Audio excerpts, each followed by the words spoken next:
뒷다리에서는 걸을 때 발목이 앞으로 툭툭 하며 튀어나가거나 심한 경우엔 앞으로 혹은 옆으로 활처럼 휘어지는 모습을 보이기도 합니다. 안녕하세요. 한 걸음 더 보조기를 운영하고 있는 신재윤입니다. 오늘은 강아지 발목 과신전에 대해 이야기해 보려고 합니다. 이야기에 앞서 저는 진단이나 치료를 하는 입장은 아니지만 보조기를 제작하고 있는 입장에서 지금까지 만나본 아이들의 실제 사례와 보호자님들의 후기, 그리고 개 관절의 입체 해부라는 책 내용을 참고해서 조금 더 쉽게 풀어가며 설명드려 보겠습니다. 혹시 제가 놓친 부분이나 다른 의견이 있으시다면 댓글로 편하게 남겨주세요. 첫 번째로, 과신전 증상은 어떤 모습들에서 확인할 수가 있나요? 이거는 앞다리와 뒷다리를 나눠서 설명을 드리겠습니다. 앞다리 기준으로 정상적인 발목의 각도는 이렇게 10도 정도로 거의 일자를 유지하게 되지만, 과신전 증상이 발생하게 되면 아이들 발목 뒤편에 이 말랑한 패드, 이 부분이 땅에 거의 닿을 정도로 휘어 있거나 아니면 굳은 살이 박힐 정도로 아예 니은자로 꺾여서 걷는 모습들을 보이기도 하고, 간혹 반대로 발목을 내디디고 있을 때 발목이 앞으로 쑥 튀어나가며 제대로 지탱하며 서 있기 힘들어하는 모습을 보입니다.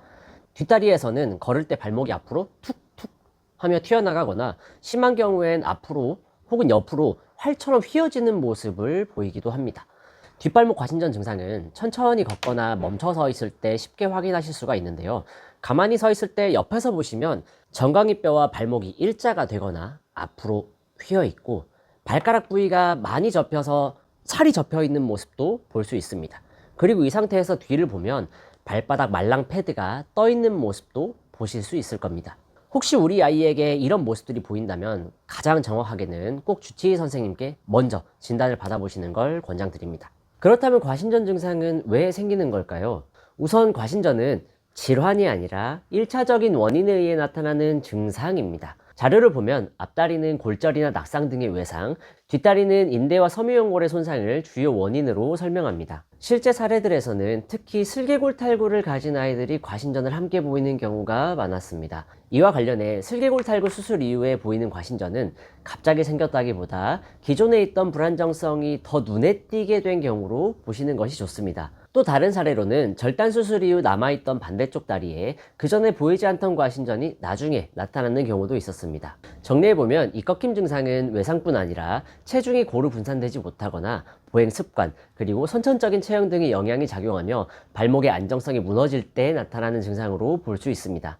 발목 과신전은 아이들에게 어떤 영향을 끼칠까요? 저는 이 부분은 정말 중요하다고 생각하는데요. 과신전을 오래 가지고 있던 아이들의 큰 공통점은 달리기와 점프 같은 활동이 눈에 띄게 줄어드는 경우가 많았습니다. 겉으로 보기에 통증을 호소하는 경우가 많지 않기에 일부 자료에서는 발목 과신전이 기능 저하나 통증을 심하게 유발하지는 않는다고 설명하기도 합니다.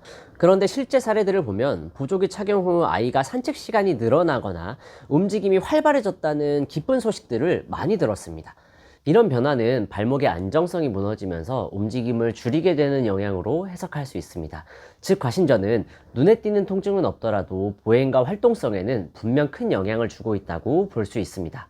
발목 보조기를 착용하면 과신전 증상이 완치될 수 있나요? 제 대답은 X입니다.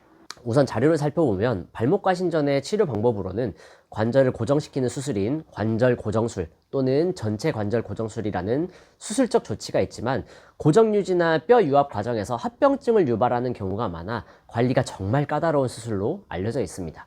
그래서 발목 보조기는 완치를 목표로 하기보다는 아이들이 마음껏 뛰어놀 때 더욱더 편안하고 안정적인 활동을 할 수 있도록 돕고, 착용하고 있는 동안 발목에 가해지는 부담을 줄여주는 휴식 시간의 역할을 하게 됩니다.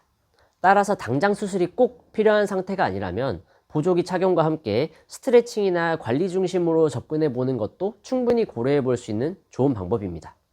우리 아이가 보조기를 착용하면 잘 적응할 수 있을까요? 물론 처음부터 자연스럽게 걷는 아이들은 많지 않습니다. 착용 직후에는 다리를 들거나 뒤뚱이며 걷는 모습이 일반적입니다. 다만 발목 보조기는 허벅지처럼 큰 부위를 감싸는 구조가 아니라 발목만 딱 채워주는 방식으로 부담감이 상대적으로 적은 편입니다. 아이들마다의 차이점은 있지만 대부분 2-3일 정도 내에 보행이 훨씬 자연스러워지는 경우가 많았습니다. 이 내용은 현재까지 제가 제작해온 보조기를 기준으로 말씀드렸습니다. 맞춤과 기성품의 차이점이 뭔가요? 맞춤의 가장 큰 차이점은 단순히 일자로만 고정해 주는 것이 아닌 발목 관절의 움직임이 가능하도록 만들어주는 점입니다. 이는 발목 관절의 역할인 완충작용과 자연스러운 걸음을 이어나갈 수 있도록 도와줍니다. 이건 저희 발목 보조기 제품인데요. 비숑아이에게 채워줬던 제품으로 무게는 33g이네요. 착용은 아이 발목 뒤쪽으로 이런 식으로 하게 됩니다. 과신전 보조기의 가장 중요한 부분은 단순히 잡아주는 것이 아니라 보시면 이렇게 꺾이지 말아야 할 부분은 제한을 주고 정상적으로 움직여야 하는 부분은 이렇게 최대한 자연스럽게 움직이도록 하는 설계입니다. 안쪽을 보시면 이렇게 말랑한 특수 소재로 발목 전체를 감싸주고 저희 제품은 고무줄 장력에 의존하지 않고 보조기만으로 꺾임을 제어하는 방식입니다. 자부심 있게 만드는 만큼 모든 아이들 제품의 디테일 사진도 함께 올리고 있습니다. 맞춤으로 제작이 되기 때문에 몸무게가 2kg 미만의 작은 아이들부터 20kg 이상의 큰 아이들까지 사이즈 걱정 없이 모두 제작이 가능합니다. 다만 꺾이는 각도가 심한 아이들은 각도를 과하게 잡아둘 경우 산책 후에 다리에 경련을 일으키거나 다른 부작용이 발생할 수 있으니 아이 상태에 맞는 설정이 굉장히 중요합니다. 보조기 권장 착용 시간은 어떻게 되나요? 보조기 착용 시간은 보호자님께서 아이 상태를 함께 확인하실 수 있는 시간을 사용하는 것을 권장드립니다. 보조기 착용의 주의사항을 정리해보면 첫 번째, 한 번 채웠을 때 장시간 지속 착용은 피한다.